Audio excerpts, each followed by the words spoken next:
कर रहे हो बेटा? वहां बहुत गंदगी है, वहां मत जाओ। और चलो, मैंने खाना लगा दिया है, आके खाना खा लो। ईशान ने अपनी मम्मी की बात तो सुनी, पर वो अपनी सोच में इतना डूबा हुआ था कि वो अपनी जगह से हिला तक नहीं। तभी अंजलि ने उसे दोबारा आवाज लगाई।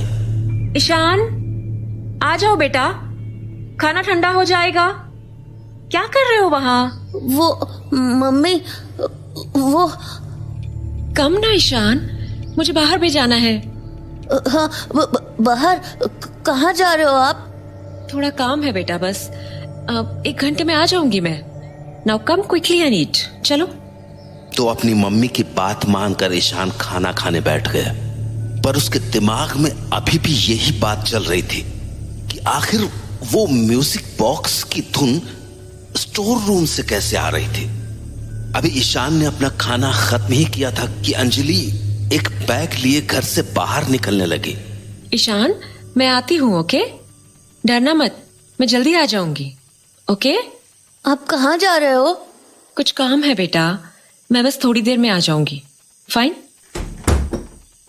अंजलि के जाने के बाद ईशान दोबारा उसी स्टोर रूम के पास जाने लगा जहां से उसे म्यूजिक की आवाज आ रही थी।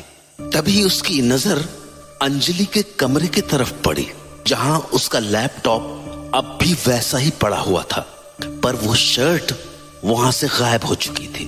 ईशान छोटा तो था, पर अब बहुत सी बातें समझने लगा था। उसे ये समझते बिल्कुल देर नहीं लगी कि उसकी मम्मी वो शर्ट अपने साथ ले गई हैं, क्योंकि उसने मम्मी को सुबह किसी से कहते हुए सुना था कि बस रात को तुम्हारे लिए कुछ लेकर आऊंगी। पर ईशान ये नहीं समझ पा रहा था कि आखिर उसकी मम्मी वो शर्ट लेके किसे सरप्राइज देने गई हैं। ईशान इन बातों को सोच ही रहा था कि उसे वो म्यूजिक दोबारा सुनाई पड़ा। और इस बार भी वो आवाज स्टोर रूम से ही आ रही थी। उस म्यूजिक को सुन के ईशान खुश होने के साथ साथ थोड़ा डर भी गया, क्योंकि वो घर पर अकेला था और उसे अकेले स्टोर रूम में जाने में अब डर लग रहा था।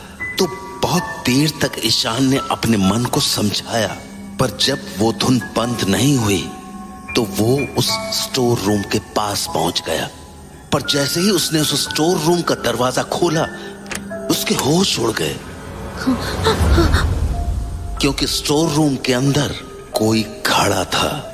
तभी ईशान की नजर उसके कपड़ों पर पड़ी। उन कपड़ों को ईशान एक झटके